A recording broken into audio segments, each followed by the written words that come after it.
تو پھر ایک مجاہد کا نام آتا ہے جسے صلاح الدین کہا جاتا ہے۔ صلاح الدین ایوبی کون ہے؟ ایک وہ مجاہد ہے، سپاہی تھا اور نور الدین زنگی کی تربیت میں رہنے والا، کشا کشاں چلتا تھا۔ بسا اوقات ایسا تھا کہ خاندان الگ تھا، بڑے لوگوں کا، پیسے والوں کا خاندان تھا، لیکن اللہ جس کا دل بدل لے اور جس کو کام پر لگائے تو پھر دنیا کے تماشوں سے اس کا جی اٹھ جاتا ہے۔ وہ نکلا۔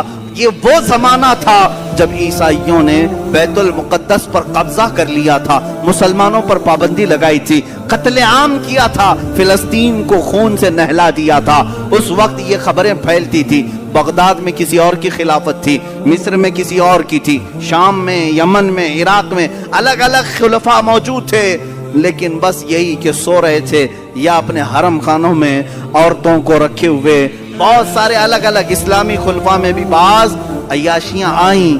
اس زمانے میں یہ اٹھتا ہے ایک سپاہی جس کی راتوں کی نیند بے قرار ہے اور اس کا چین و سکون ختم ہو چکا ہے، صرف ایک ہی سوچ کہ قبلہ اول اگر آج ان لوگوں کے ہاتھ میں ہے جہاں سے میرے آقا کی معراج ہوئی، جہاں میرے آقا نے ہزاروں انبیاء کی امامت کی، وہ اگر آج ہمارے درمیان نہیں ہے تو پھر ہماری کوئی عزت باقی نہیں ہے۔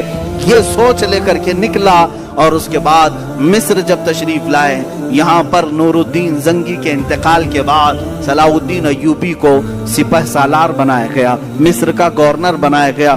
مصر کی گورنری آنے کے بعد سب سے پہلے قسم اٹھاتا ہے یہی صلاح الدین، کہتا ہے کہ اللہ کو گواہ بنا کر کہتا ہوں اس وقت تک چین سے اپنے گھر میں نہیں آؤں گا جب تک بیت المقدس میں اپنا مصلی نہیں بچھاؤں گا۔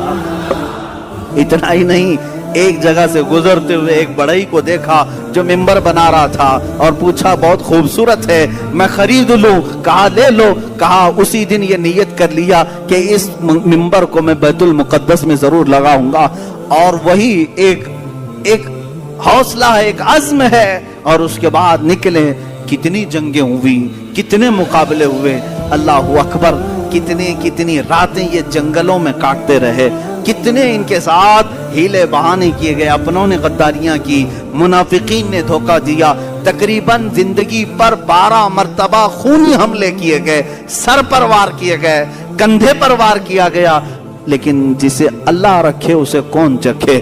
اللہ جس کی حفاظت فرمائے۔ صلاح الدین ایوبی سے جو کام لینا تھا وہ کام لے کر رہا، رب تعالیٰ کی یہ منشا ہے۔ اس کے بعد ایک وقت وہ بھی آیا کہ صلاح الدین ایوبی کی تاریخ میں حیرت کی بات میں اگر آپ کو بتا دوں، ایک وقت ایسا بھی آیا کہ صلاح الدین کے پاس 12,000 کا لشکر تھا، سب سے بڑا لشکر، 12,000 کا لشکر تھا۔ عیسائی کھار کھائے ہوئے تھے، ہر جنگ میں ہارتے تھے، شکست کھاتے تھے، تو کیا کیا؟ صلیبیوں کے بڑے بڑے بادشاہوں نے اپنی فوجیں جمع کرنا شروع کی، اتنی فوجیں جمع کی کہ 4 لاکھ کو پہنچ گئی، اور وہ 4 لاکھ کی فوج جب مقابلے کے لیے نکل کر کے آئی، ملک شام کا علاقہ تھا، صلاح الدین سے کہا گیا اب یہ معرکہ خون ریز ہے، کیسے 4 لاکھ آ رہے ہیں، تمہارے پاس کیا ہے؟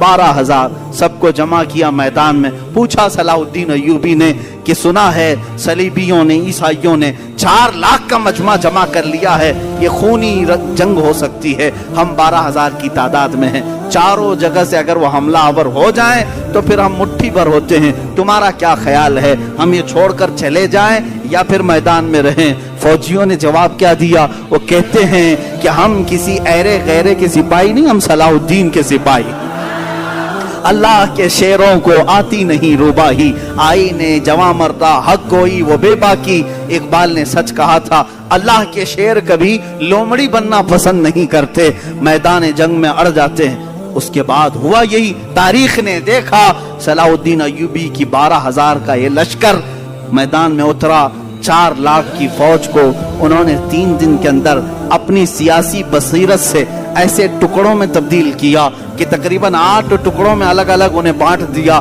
الگ الگ طریقے سے۔ اور مقابلے کے بعد تاریخ نے آج، یہ میری اپنی لکھی ہوئی بات نہیں کہہ رہا ہوں، عیسائیوں کے جو بڑے مورخ ہیں، تاریخ داں ہیں، انگلینڈ کے جو بڑے تاریخ داں ہیں، انہوں نے لکھا ہے کہ 4 لاکھ کی ہماری فوج کو صلاح الدین نے دھول چٹا دیا، سب شکست کھا کر کے چل پڑے۔